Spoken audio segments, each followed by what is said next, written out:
Olá pessoal, aqui é o professor João Paulo e esta é a segunda aula sobre conjuntos numéricos. Hoje nós vamos falar sobre o conjunto dos números racionais.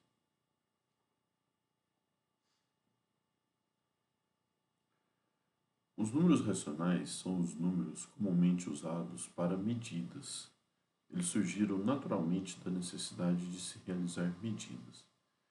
Quem nunca se pegou em algum dia em casa medindo, usando um cabo de vassoura, usando palmos, o comprimento de uma mesa e depois algum espaço onde você deseja colocá-lo. Essa atividade de medir é muito comum e está presente na vida das pessoas.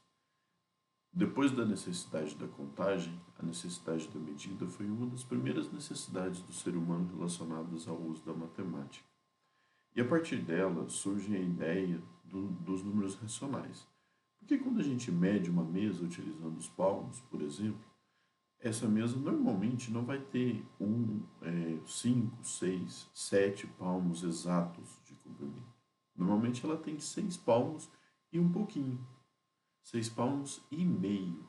Quando eu falo 6 palmos e meio, eu estou falando da metade.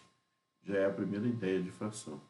Mas às vezes é um pouquinho menos. 6 palmos e um terço, um quarto, um quinto, 2 terços. E assim surge a ideia de fração, que é a primeira ideia presente aí no conjunto dos números racionais. Então, a primeira conclusão que a gente tem é que o conjunto dos números racionais é o conjunto formado por números usados para se medir.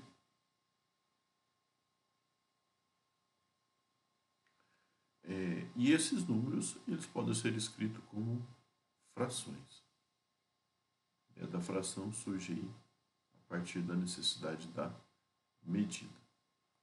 Bom, o conjunto dos números racionais é representado pela letra Q e, diferente do conjunto anterior, dos conjuntos anteriores que nós estudamos, os naturais e os inteiros, a gente não consegue listar os elementos.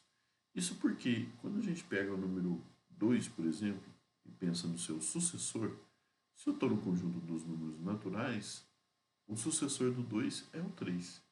Mas a partir do momento que a gente vai para o conjunto dos racionais, o sucessor do 2 poderia ser um meio. Só que antes de um meio, eu tenho um terço, um quarto, um quinto, um sexto, e assim sucessivamente. Ou seja, existem infinitos números entre 1 e 2. Eu não consigo determinar exatamente qual é o próximo. Então não é mais possível enumerar esses elementos, fazer uma lista dos elementos que pertencem ao conjunto dos racionais. Assim, esse conjunto precisa ser descrito de outra forma. E nós vamos fazer usando sua propriedade. Acabamos de escrever que o conjunto dos racionais é o conjunto dos números formado que podem ser escritos em forma de fração. Então, essa vai ser a principal propriedade. Vamos dizer que os racionais é o conjunto formado pelos elementos x, tal que x pode ser escrito na forma de fração. Qual é o formato de uma fração? Uma fração tem um numerador e tem um denominador. Então, A dividido por B, onde A é um número inteiro e B também.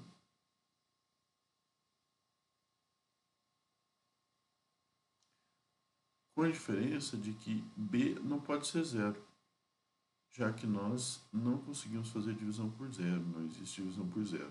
E aí a gente acrescenta esse asterisco aqui ao símbolo do conjunto dos números inteiros para indicar que eu estou me referindo aos inteiros, exceto o zero.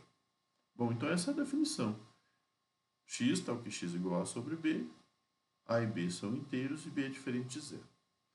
Os números racionais podem ser representados por frações, mas também podem ser representados por números decimais.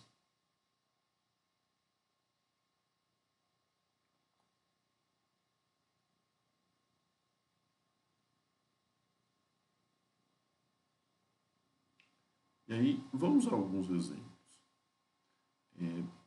Quando a gente pensa,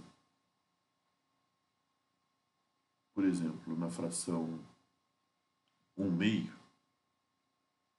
nós podemos colocá-la aqui dentro do conjunto dos números racionais. Mas quando a gente pensa, por exemplo, na fração 12 quartos. 12 quartos está escrito na forma de fração, porém eu consigo fazer essa divisão, porque uma fração pode ser interpretada também como uma divisão. 12 dividido por 4 é 3.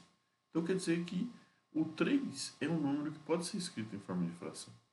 Então, ele também é um número racional, e aí ele está aqui nos naturais, mas ele também está nos racionais.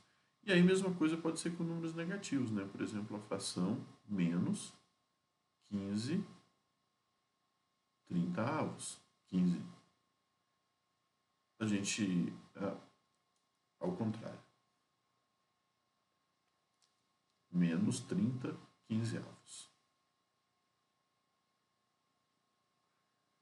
E aí, nós podemos fazer 30 dividido por 15, isso é 2. Como é negativo, eu teria o menos 2. Esse número estaria aqui, dentro do conjunto amarelo aqui, no caso. Então, o que a gente tem é que quando nós criamos a partir do momento que o ser humano criou o conjunto dos números racionais, a gente preencheu um espaço que existe aqui, ó. Nós temos aí o número 0, aprendemos nos inteiros que eu posso ir expandindo a reta numérica aqui, para a direita e também para a esquerda. Sempre com números inteiros. E aí, a partir do momento que a gente acrescenta os racionais, eu posso colocar esses números, por exemplo, 1/2 ficaria aqui. Aqui eu tenho 1/2. Mais ou menos por aqui, eu teria 1/3. Então, a ideia do sucessor que eu tinha falado, o sucessor do 0 é 1, o sucessor do 1 é o 2, mas quando eu coloco os racionais, eu coloco outros números entre 0 e 1, eu já não consigo mais determinar quem é o sucessor do 0, porque eu estou preenchendo esse espaço aqui. Não só esse, mas todos os espaços que existem entre os números inteiros, eu estou preenchendo, e aí com infinitos números, né? E cada número desse pode ser associado a um ponto na reta. E aí a gente está ampliando esses conjuntos.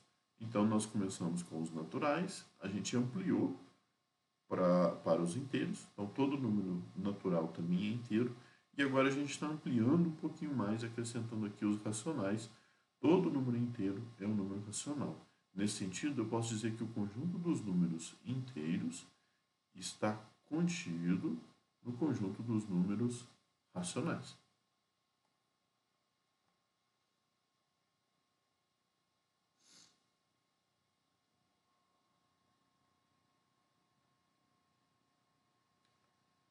E aí, alguns outros exemplos aqui de números racionais. Eu deixei um aqui, deixa eu apagar, para a gente refazer. O primeiro, nós temos as frações, elas podem ser escritas também como números decimais. E aí, esses decimais podem ser exatos, né? Então, vamos ver alguns exemplos. 12 quartos. 12 quartos é uma fração, mas 12 dividido por 4 a gente sabe que é 3.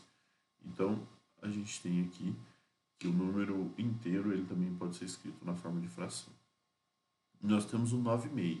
9 dividido por 2 é 4,5.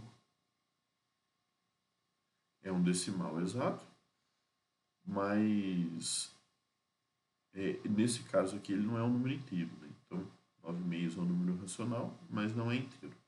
Agora, 3 quartos. Bom, se eu faço 3 dividido por 4, a gente pode entender que uma fração também é uma divisão, né? Então, 3 quartos eu poderia entender como 3 dividido por 4. E aí, essa divisão, eu poderia colocar o 0 e a vírgula aqui. E aí, o 3 inteiros são 30 décimos, né? Então, a gente acrescenta 0 aqui. E aí, eu faço 30 dividido por 4. Isso dá 7. 7 vezes 4, 28. Sobra 2. E aí, eu vou acrescentar o 0 aqui de novo, dá 20. Então, agora eu tenho 5. 5 vezes 4 é 20. E aí, a divisão termina aqui com o resto do 0. 0,75. Então, 3 quartos é a mesma coisa que 0,75. E por último aqui o menos 3 oitavos, né? é um número negativo. 3 dividido por 8, poderia fazer o mesmo processo. 3 dividido por 8, vou acrescentar o 0.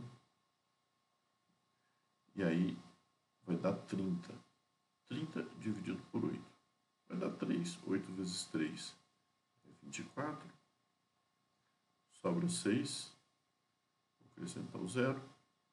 Agora eu tenho 60 dividido por 8. Isso vai dar 7. 7 vezes 8, 56. Sobra 4. Agora eu vou acrescentar o 0 novamente. Então eu tenho 40. 40 dividido por 8, agora 5. 5 vezes 8, 40. E aí, pronto, tem o resto 0. Então, menos 3 oitavos é a mesma coisa que menos 0,375. Então, aqui são alguns exemplos de números racionais, que são frações, né, e que podem ser representados também na forma de números decimais. Alguns deles vão ser inteiros, como é o caso do 3 aqui. E com isso a gente conclui que os números inteiros também são racionais. Acontece que existem outros números racionais que são dízimas periódicas. Vamos ver alguns casos. Por exemplo, 13 sextos. Se a gente faz 13 dividido por 6, nós vamos ter o seguinte. 13 dividido por 6. 2. 2 vezes 6. 12. Sobra 1. Vou acrescentar o 0 e a vírgula. E aí nós temos agora 10 dividido por 6, que é 1. 1 vezes 6, 6. Sobra 4. Acrescento o 0, 40. E aí vai dar 3, desculpa, 6.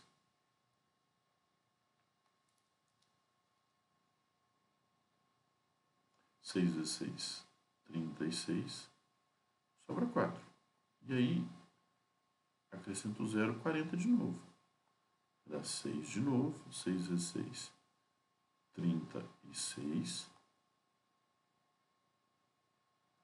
E aí, nós já vimos aqui que vai sobrar 4 novamente.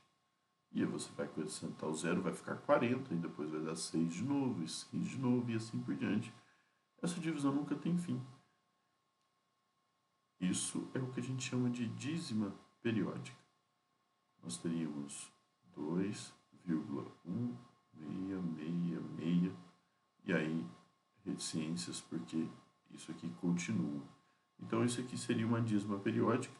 É chamado dízima porque eu vou sempre trabalhando com decimal. A palavra dízima vem da décima parte, né? Então, eu vou dividindo aumentando aqui as casas decimais infinitamente, e é periódica porque tem uma parte que se repete. Nesse caso, é o 6.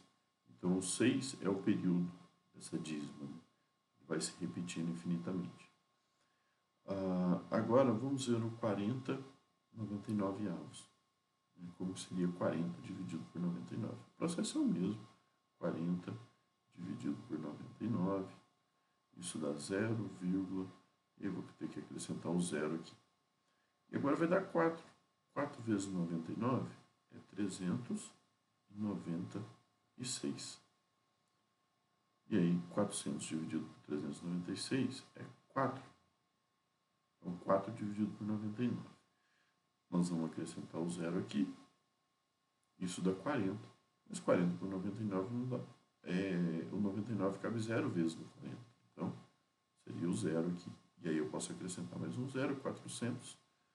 Agora sim, eu colocaria 4 de novo, mais 4 vezes 99, 396. E aí sobraria 4. Mesma coisa, eu vou acrescentar o 0. 99 cabe 0 vezes no 40. E aí eu vou para a próxima casa decimal, vai dar 400 aqui. E aí vai caber 4 vezes de novo. E assim por diante.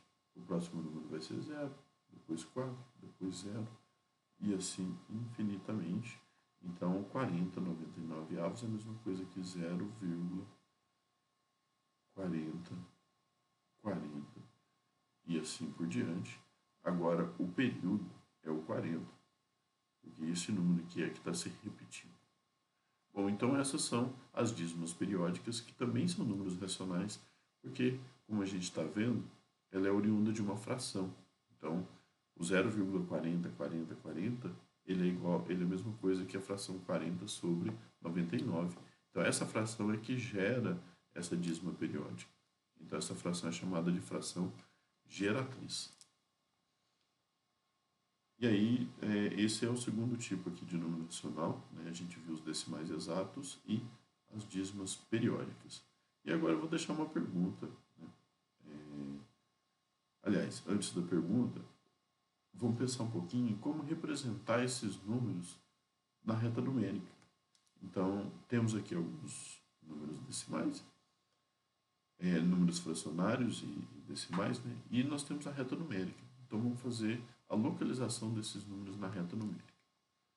Bom, o primeiro número é 1/2, então a reta já está aqui graduada, começando no 0, 1, 2 e assim por diante.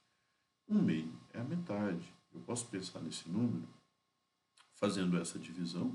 Então, por exemplo, eu posso dizer que 1/2 é 1 dividido por 2, que seria a mesma coisa que 0,5. E aí, esse 0,5, esse 1/2 estaria aqui, ó, na metade, entre o 0 e 1. Então, isso aqui seria 1/2. Agora, o próximo, 5/4. Bom, qual que é a ideia dos 5/4? Eu poderia pegar aqui onde que eu representei 1/2 e dividir no meio de novo. E aí, com isso, uma unidade, que seria aqui do 0 até 1, ficaria dividida em 4 pedaços. E cada pedaço desse é 1/4. Então, eu teria 1/4, 2/4, 3/4, 4/4, 5/4. Essa é uma forma de eu pensar nessa fração. Os 5/4 ocuparia, então, essa posição aqui na reta. Uma outra forma de eu pensar nisso é pensar na divisão. 5/4 pode ser entendido, a fração pode ser entendida como uma divisão, então eu poderia fazer 5 dividido por 4. Isso dá 1. 1 vezes 4, 4. Sobra 1. E aí a gente acrescenta o 0 e a vírgula. Isso dá 2. 2 vezes 4, 8. Sobra 2. Isso vai dar 5. Porque eu vou acrescentar o 0 aqui. 5 vezes 4, 20. E aí sobra 0. Então dá 1,25. Que seria exatamente no mesmo lugar aqui, né? 1,25. Então a gente tem que 5/4 equivale a 1,25. E a gente pode ir fazendo assim, ou usando o número decimal, ou pensando no conceito de fração, a forma que vocês acharem mais fácil. O próximo número é menos 1/3. Agora a gente vai no sentido negativo, porque é um número negativo. E 1/3 é uma fração que eu vou pegar 1 e dividir por 3. Então, uma unidade no sentido negativo seria aqui entre o 0 e 1. Eu divido em 3 partes, 1/3 está aqui. Então, aqui ficaria menos 1/3 nessa posição. O próximo número é o 0,75. Então, 0,75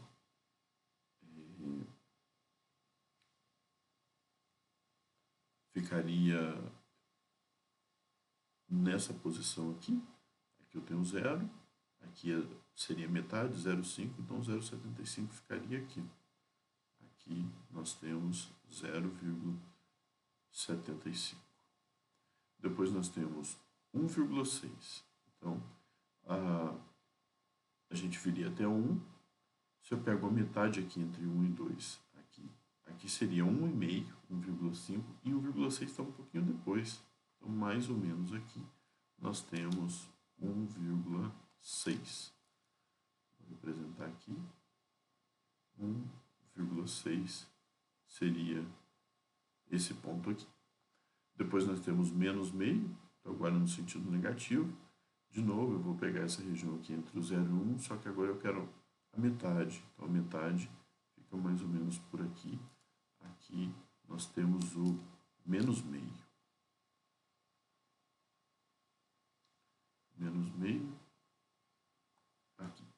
E por último, 8/4. 8/4, 8 dividido por 4 é igual a 2. Então, 8 quartos é igual a 2. O 8 quartos fica aqui. 8 quartos. Pronto. Assim, estão localizados os números na reta. E dessa forma, a gente consegue, inclusive, verificar quem é maior, quem é menor. Né? Nessa nossa lista, o menor número racional que a gente tem é o menos meio. Depois o menos 2/3, meio, 5 quartos, 8 quartos. Ah, eu esqueci de falar dos decimais que eu escrevi na linha de baixo, né? Então, depois do meio tem o 0,75, 5 quartos, 1,6 e assim por diante.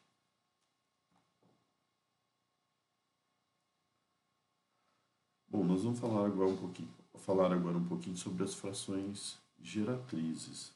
Então, uma fração geratriz é a fração que gera uma dízima periódica. Logo, a gente pode completar essa frase aqui, né, com essa informação. A fração que gera uma dízima periódica é chamada fração geratriz.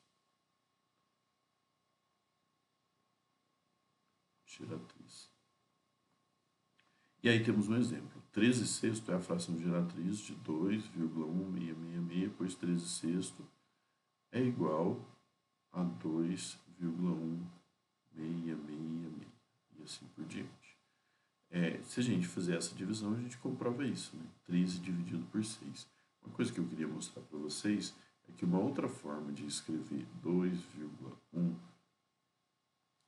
fiz uma vírgula a mais aqui, 1,666, e reticências para indicar que ele não acaba, é colocar um tracinho em cima do período, 2,1, e a gente coloca um tracinho aqui, ó. Esse tracinho vai indicar que o 6 é o período dessa fração. Então, esse 6 aqui seria o período. Ou seja, é a parte que se repete infinitamente. Para transformar uma fração em decimal, basta fazer a divisão. Então, basta dividir o numerador, que é a parte de cima da fração, pelo denominador, que é a parte de baixo da fração, o número de baixo. Então, essa é a forma da gente fazer isso. Então, para encontrar essa fração 2,1666, bastava eu pegar o 13 e dividir por 6, igual já fizemos em alguns outros exercícios. 13 dividido por 6 dá 2, 2 vezes 6, 12, sobra 1, acrescento 0 e a vírgula. Aqui vai dar 1, 1 vezes 6, 6, sobra 4, acrescento 0. Agora 6, 6 vezes 6, 36.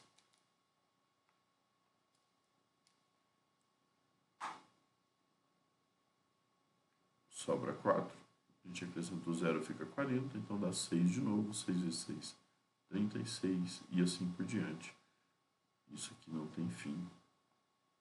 Aqui está o número decimal, que corresponde à fração 13/6. E aí a gente vai agora para o próximo caso, que é transformar o número decimal em fração, fazer o inverso, né? Então a gente separou em dois casos, né? O primeiro caso é quando você tem um decimal finito. Esse caso é um pouco mais simples, porque o número decimal ele é chamado de decimal justamente porque ele é feito a partir da divisão de números inteiros em 10 partes, que são os décimos. Depois, cada décimo pode ser dividido em mais 10 partes, e aí nós temos os centésimos, e assim por diante, milésimos e por aí vai. Então, cada casa decimal representa a 10ª parte da casa decimal anterior. É uma organização igual quando a gente faz unidade, dezena, centena, unidade de milhar. Só que nesse caso eu estou aumentando, né? Uma dezena são 10 unidades, uma centena são 10 dezenas.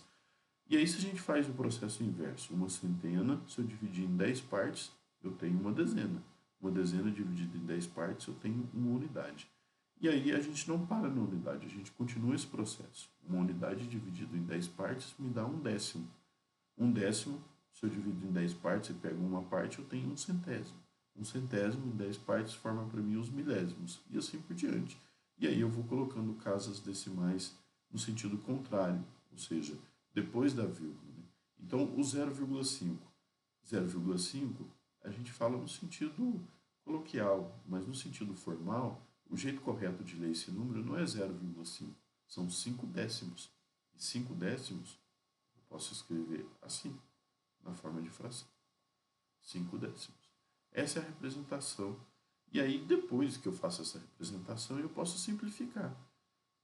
A ideia de simplificação é de que, se eu dividir o numerador e o denominador pelo mesmo número, eu tenho uma fração equivalente, ou seja, uma fração que tem o mesmo valor.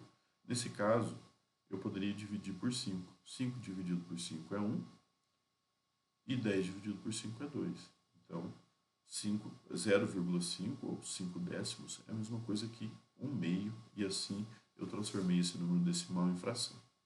Eu poderia fazer a mesma coisa com 0,25, mas agora eu tenho duas casas decimais, então eu já estou na casa dos centésimos. Né? A gente vai dividindo primeiro décimos, depois centésimos, e aí eu poderia escrever 25 sobre 100, 25 centésimos.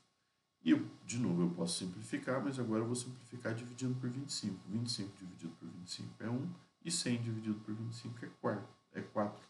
Então, 25 centésimos é 1 quarto. E assim por diante. Nesse processo, quando o número decimal tem uma casa decimal só, o denominador da fração é 10, com um algarismo zero apenas. Quando o número decimal tem duas casas decimais, o denominador da fração é o 100, ou seja, o 1 seguido de 2 zeros. Então, o próximo número, 1,0082, ele tem 4 casas decimais. Quer dizer que o denominador da fração resultante aqui, ele vai ser 1 seguido de 4 zeros. Então, o número de zeros aqui é sempre igual ao número de casas decimais. E o numerador da fração é o numeral que eu tenho representado sem a vírgula. Então, 1,0082, o numerador vai ser 10.082. Essa seria a fração, 10.082 sobre 10.000, vai me dar a fração correspondente ao decimal 1,0082. E assim por diante. Eu posso transformar 218,37 em 21.837, ou seja, escrevi o mesmo numeral, mas sem a vírgula, e aí eu observo que tem duas casas decimais, então o denominador vai ser o 100, porque vai ser o 1 seguido de 2 zeros. E pronto, esse é o processo para se transformar número decimal em fração, quando a gente tem um decimal finito, né? Ou seja, que tem a quantidade de casas decimais desse numeral é finita. Mas nós temos também as dízimas periódicas. Dízima periódica precisa de um processo um pouquinho diferente. Então vamos trabalhar com alguns exemplos. O primeiro exemplo é esse 0,333. O que vai acontecer aqui? 0,333 é uma dízima e eu consigo identificar o período dela aqui, que é o 3. Então, o processo, nós podemos trabalhar com uma ideia de equação. A gente pode dizer que a fração que gera essa dízima aqui, como a gente não conhece ela ainda, eu posso chamar de x. X igual, só vou escrever aqui primeiro, a letra A, nós vamos trabalhar com 0,333. E aí na fração vamos colocar assim, x igual a 0,333.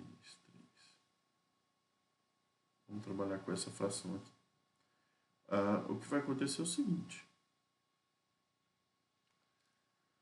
Nós vamos identificar o período, que agora é 3. Então, o primeiro passo é tentar passar esse período para a parte inteira, ou seja, para o lado esquerdo da vírgula. Como o período tem uma casa decimal só, basta eu pegar esse período aqui e multiplicar, aliás, pegar esse numeral aqui e multiplicar por 10. Então, eu multiplico por 10. E aí, como isso é uma igualdade, a gente tem que multiplicar dos dois lados, né? Se x é igual a 0,3333, então 10x é a mesma coisa que 10 vezes 0,333. Eu multiplico dos dois lados para manter a igualdade. 10 vezes x, 10x. E 0,33333 vezes 10, é a mesma coisa que 3,333. Então, isso daqui. 10x igual a 3,333. E assim sucessivamente. Agora, o que a gente vai fazer é pegar o último número aqui, que é o 10x,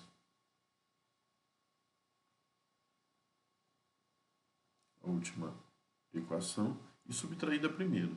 X igual a 0,333 e assim por diante. Eu faço a subtração.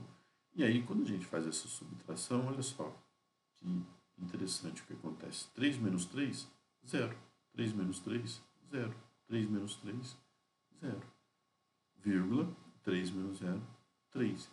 Com esse processo, eu consigo deixar que as casas decimais fiquem todas zeradas. E aí vai sobrar só a parte inteira. E aqui eu tenho 10x menos x. Isso são 9x. E eu vou ter essa expressão, 9x igual a 3. Então, o número que está multiplicando aqui do lado esquerdo da igualdade, se eu troco ele de lado, né, ele fica dividindo. Então, é a mesma coisa que 3 nonos. O famoso passa para lá dividindo. Na verdade, é dividir os dois lados por 9. Né? X igual a 3 nonos. Essa aqui que seria a fração. E aí eu posso simplificar. Já que o 3 e o 9 dá para dividir por 3, então isso é a mesma coisa que 1 terço. 3 dividido por 3 é 1, 9 dividido por 3 é 3, 1 terço. Ou seja, 0,3333 é a mesma coisa que 1 terço. O próximo número decimal é o 0,151515. E aí o processo é o mesmo, mas agora ele tem, o período dele tem duas casas decimais. Então, vamos lá. Letra B, 0,1515 e assim por diante.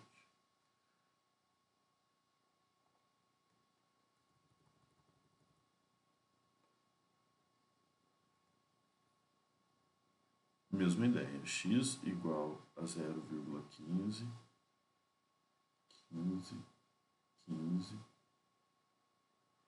E aí, agora, como o período dele tem duas casas decimais, ao invés de multiplicar por 10, a gente vai multiplicar por 100. Toda vez que a gente multiplica por 10, por 100, por 1000, o resultado é só deslocar a vírgula para a direita. Então, se eu multiplico por 10, a vírgula deslocaria para depois do 1 aqui. Mas como eu multiplico por 100, a vírgula desloca duas casas, ela vai ficar depois do 15. E assim eu consigo colocar o período completamente na parte inteira. Esse que é o objetivo. 100 vezes x, 100x. Igual 100 vezes 0, 15, 15, 15. 15,15, 15, 15 e assim por diante. E aí eu faço a primeira equação aqui, 100x igual a 0,15, 15, 15, menos a segunda equação, x igual a 0,15, 15, 15, assim por diante. Nós vamos ter 5 menos 5, 0, 1 menos 1, 0, ou seja, toda a parte antes da vírgula fica zerada. Desculpa que eu copiei errado aqui, né? A primeira aqui não é 100x igual a 15,151515. Agora sim. Eu vou fazer 15 menos 0, 15. Vai sobrar só a parte inteira. Do outro lado eu tenho 100x menos x. Isso é 99x. Então nós vamos ter que x é igual a 15 sobre 99. E aí de novo a gente pode fazer as simplificações. Dá para simplificar por 3. 15 dividido por 3 é 5. E 99 dividido por 3 é 33. Então 0,151515 é a mesma coisa que 5 dividido por 33. E aí você fez o cálculo aí, está na dúvida se deu certo, se é isso mesmo? Faz 5 dividido por 33 para ver se vai voltar no decimal que você tinha, 0,151515. Então, esse é o processo. Nós encontramos aqui a fração geratriz de 5, 33 avos. nós vamos agora para o próximo número da nossa lista aqui, que é o 0,23888. A diferença agora é que o período ele é o 8. O número que vai se repetindo é o 8. Então, a gente percebe que nós temos a parte inteira, que nesse caso é o 0, vírgula, e aí tem o 23, depois é que aparece o período. Então, tem uns números que vêm antes do período. Esses números são chamados de anteperíodo. E aí, na hora de trabalhar com esse número, a gente tem que cuidar primeiro do anteperíodo. Então, letra C aqui é 0,23888.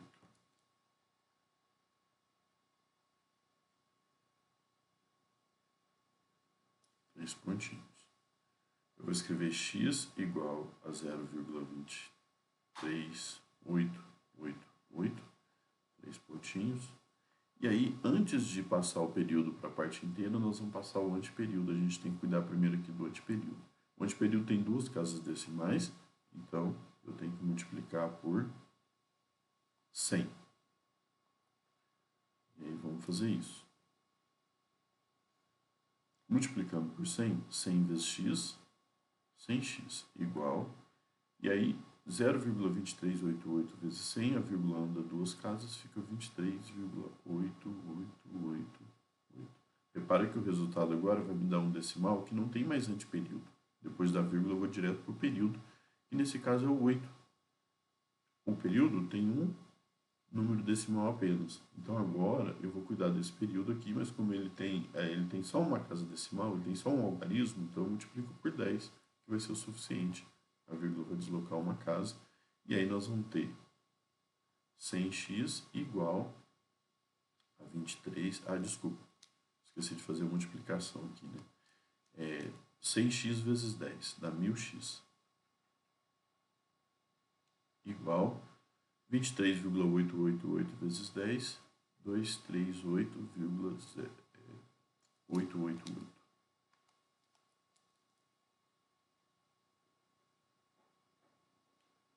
E assim por diante.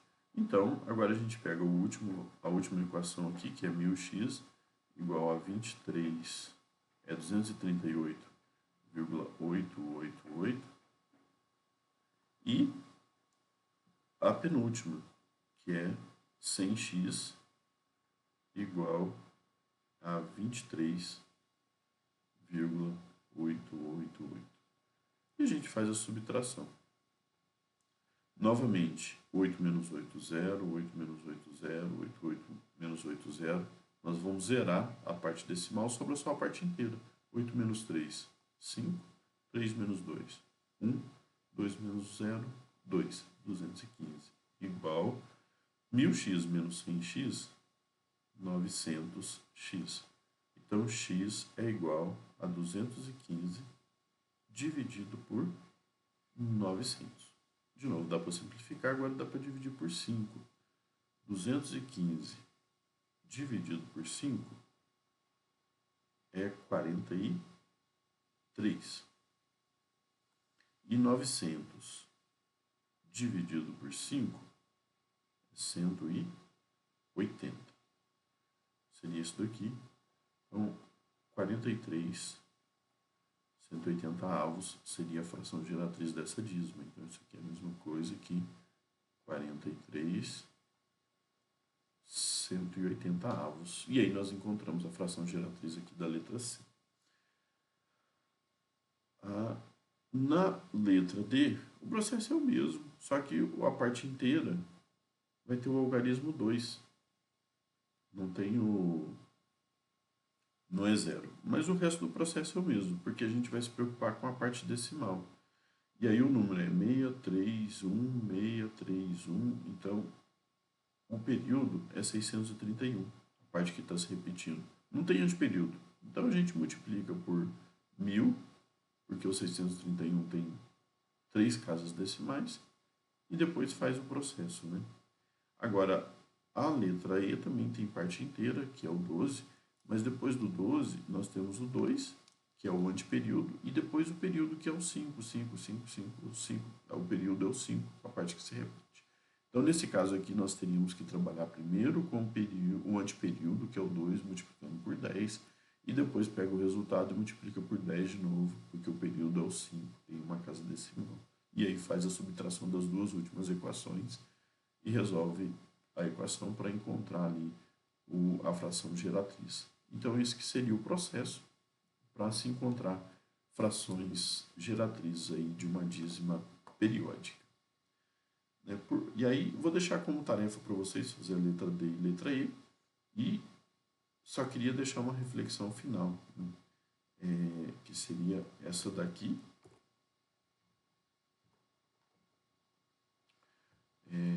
Queria que vocês pensassem agora sobre essa questão. Será possível encontrar a fração geratriz de uma dízima não periódica? Então pensa no processo que a gente fez para encontrar a fração geratriz de uma dízima periódica. Eu preciso identificar qual que é o período, identificar quantos algarismos tem o período, e aí vou multiplicar, né? Se o período tem um algarismo, multiplico por 10, se tem 2 algarismos, multiplico por 100, e assim por diante. E aí tem todo o algoritmo para a gente descobrir a fração geratriz. Seria possível aplicar esse algoritmo se a dízima não fosse periódica, ou seja, se ela não tivesse período? Vou colocar um exemplo aqui para vocês.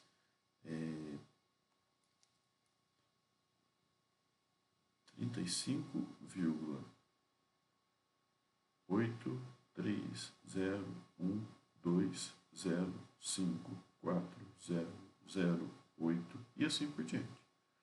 Repare que eu não consigo identificar um padrão numérico que vai se repetindo infinitamente. Então, eu não sei. O último algarismo que eu escrevi foi 8, mas eu tenho 3 pontinhos. Eu não sei qual é o próximo algarismo depois desse 8. Não tem nenhum padrão que me diz isso. Então, essa aqui é uma dízima não periódica. Ela não tem período.